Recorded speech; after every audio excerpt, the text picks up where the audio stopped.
वतुब अलैना इन्नका अंतत तव्वाबुर रहीम। या अल्लाह, मस्जिद के सालाना अकायद के जलसा का हम आगाज़ कर रहे हैं, तो इसमें नुसरत फरमा। आज के जलसे का नाम क्या है? अकायद उलमाए देवबंद।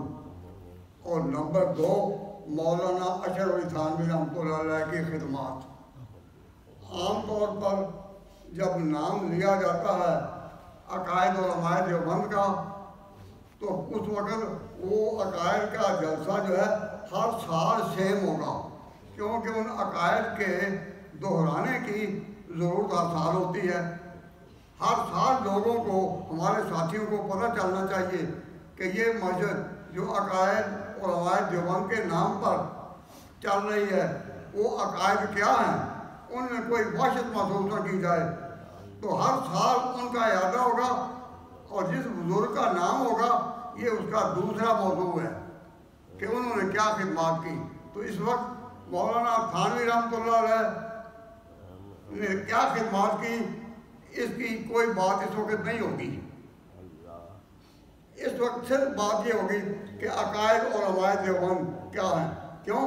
ये मस्जिद पूरे इंग्लैंड में, मैनचेस्टर में इसी नाम से मारूफ है। तो लोगों को पता होना चाहिए कि अकायद और उलमाए देवबंद क्या है। तो अकायद और उलमाए देवबंद क्या है, इसके लिए पहला इंट्रोडक्शन जो है वो हमारे मुफ्ती मोहम्मद अमीन साहब पंडोर जो यहाँ तशरीफ फरमा है, वो उसका इंट्रोडक्शन पहला कराएंगे अकायद का। ये क्योंकि इंट्रोडक्शन कराएंगे अंग्रेज़ी में वो ज़रा मुख्तसर सा होगा। उसके बाद उसका तर्जुमा या उर्दू में वो फिर मैं कराऊंगा। तो इस वक्त सारी मेहनत इसी पर होगी कि जो कहते हैं देवबंद, अकायद उलमाए देवबंद ये क्या है, इसी का ही तारक होगा।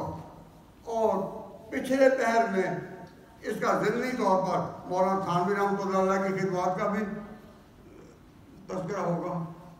लेकिन इस वक्त अकायद का है, तो बाकायदा निज़ाम को चलाने के लिए जो बाहर से दूर से मेहमान आए, दूर से आ रहे हैं, कोई कार्डिफ से, कोई किसी आयरलैंड से, वो सारे के सारे केबल में आएंगे उन्हीं के कोर्ट वहाँ उनके। क्यों? इसलिए कि वो आ रहे हैं अपने दूर से। जो यहाँ आएंगे हमारे लिए वो वुज़ू के सामने की जो जगह है के बारे में अभी मुफ्ती साहब आपको बयान करेंगे।